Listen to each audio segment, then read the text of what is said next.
Well, let's get the view from Labour now with the party's Shadow Home Secretary, Yvette Cooper. Good morning, Shadow Home Secretary. Good morning, Trevor.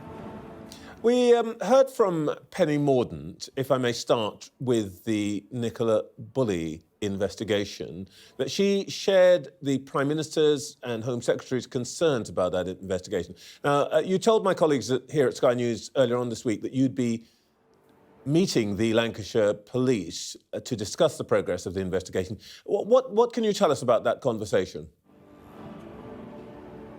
Well, this obviously is a very distressing case, and a family that have a missing mum, daughter, wife. It's a very difficult case, and my team have been in touch with Lancashire Police to have more information. But look, at the heart of this, obviously, the most important thing is to try and find Nicola Bulley. In the handling of the case, obviously, there was a lot of information released, and that was really unusual. And I think that's why there have been so many concerns as a result of this. But what's happening now is the Information Commissioner has said that they're going to investigate.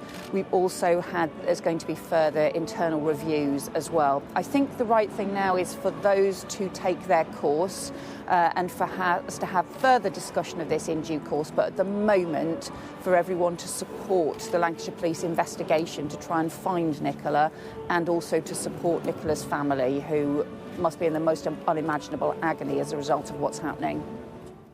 So you still have confidence in their handling of the matter for the time being? I think the most important issue at the moment is the investigation into Nicola's disappearance, and I think everybody should support that investigation because that has to be the priority. Let's turn to the lead story of the day, I guess, which is the negotiations over the Northern Ireland Protocol. Your party leader has said that if there is a deal, which, as Penny Mordaunt said this morning, is supported by all parts of the community there, then Labour would support it, if necessary, vote for relevant legislation. Do you welcome what has been happening recently? Well, I hope that a deal is imminent. We have been urging the government to act on this for a very long time. We've put forward ways and proposals as to how that could be done. So we really strongly hope that a deal is imminent. It is strongly needed. And yes, as Keir Starmer has said, we stand ready to support the government, to support Rishi Sunak in getting this through. We'll provide political cover for him if he has problems within his own party on this, because this is in the national interest to get this resolved and to get this sorted, both for Northern Ireland but also more widely for the UK. This, of course, is all part of Labour's policy of trying to make Brexit work. Now, can you imagine any deal being acceptable to the EU that does not involve the European Court of Justice? Well, we don't know what the discussions are that are taking place at the moment. There is also an element already in terms of the role that the ECJ plays, and I think that seems to have become a sort of big symbolic issue now for elements of the Conservative Party. The most important thing really is to have a practical programme that works. Of course, there have to be dispute resolution mechanisms as part of that, but it's to have something to work that just simplifies the process for trade, and we believe that there are ways that could do that that actually would be beneficial for the whole of the UK as well as for Northern Ireland, including we've put forward proposals around a veterinary agreement that would simplify many of the checks that are in place. But as you said, this is about making Brexit work. This is about being very practical. It is about getting agreement and talking to people. And for a long, long time, the way in which the Conservatives have handled this is just not to talk to anybody, just to get into standoffs, just to get into rhetoric, rather than to actually be really practical and have a common sense approach to that. That's what we would like to see. So to be clear, the involvement of the European Court of Justice in, for example, the settlement of disputes over the details of trade would not cause Labour any problems in supporting a deal? There's going to have to be some kind of dispute resolution process. Of course there is. So we should just be really pragmatic and common sense about approaching that. And I really, really hope that that is the approach that ministers are taking, and then they're not going to just get all caught up in really the sort of the approach that the ERG, that the sections of the Conservative Party have taken to this. They've really got to be practical. It's too important to just end up walking away when we need sensible measures in place for Northern Ireland and for the United Kingdom as a whole. But that's why we have said to Rishi Sunak that if he needs support in Parliament, we will be ready to provide support in order to get something through in the national interest. That's what it's got to be about, in the national interest, not the political rows within the Conservative Party. The political conversation is moving rather decisively to a place in which people are seriously considering the possibility of a Labour government, and your leader in his speeches this week, and I guess the speech he will make today in Scotland, is beginning to sketch out what Labour would do. So let's talk a bit about what a Labour government might look like and talk about something very concrete. We can expect to see wave of strikes, rail, health workers, teachers and so on over the next few weeks and months. We know that the Labour position is that it would be great if the Tories could get round the table and so on and so forth, so we don't need to go over that.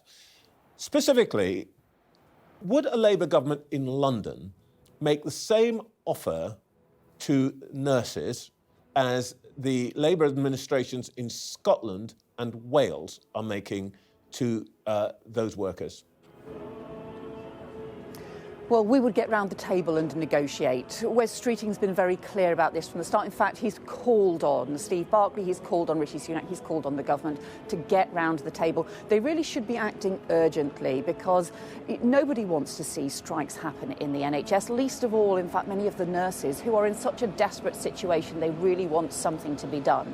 So we should be getting round to the table and negotiating. Of course, you don't conduct those negotiations in public or on television, but we would be round the table talking about pay, talking about conditions, talking about the issues that are affecting the nurses and the NHS more widely.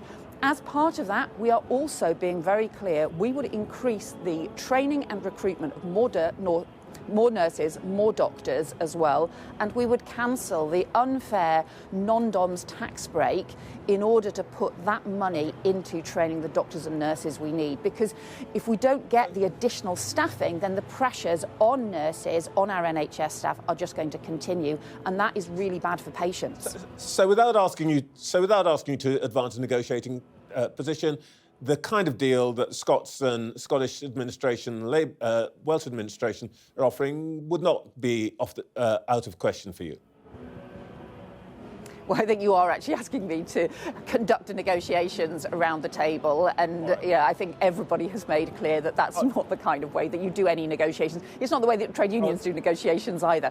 But the whole point is, let me ask you about a specific question. You have to get round the table and be very sensible. All right, let me ask you a specific question about Scotland. Your leader has said that he would not have supported the SNP's gender recognition legislation. The Scottish Labour Party did and whipped its MSPs to vote for it. Would a Labour government in Westminster, faced with a Scottish Labour administration that wanted to pass this legislation, do what the Tories have done and block it? Well, the whole point, when you have conflicting legislation, again, is to be able to get round a table and resolve the issues. And that's what's happened every time in the past. So there are different issues that the Scottish Parliament, the Scottish Government can legislate on. There are other areas where you have UK-wide legislation. So, for example, the gender reassignment legislation, that is something that Scotland can legislate on, but we also have a UK-wide Equality Act that's also important, Parliament, and that is the area that also protects safe spaces, for example, for biological women. So where you have a potential conflict between pieces of legislation, always in the past there has been dialogue, there has been a discussion between the Scottish Government and the UK Government in order to find a way through. This is the first time that hasn't happened and that has broken down. And I think, well, that's partly been because I think the reason that's broken down is because there's been a sort of standoff. Both the SNP and the Conservatives haven't wanted to have that discussion. So you have to have that discussion. It may be that you have to make changes in the law in order to be able to accommodate it, but we think that is the approach that you should take. That is the approach that we would take to any disagreement with or any conflict of laws with the Scottish Parliament. OK. Yvette Cooper, thank you very much for your time this morning.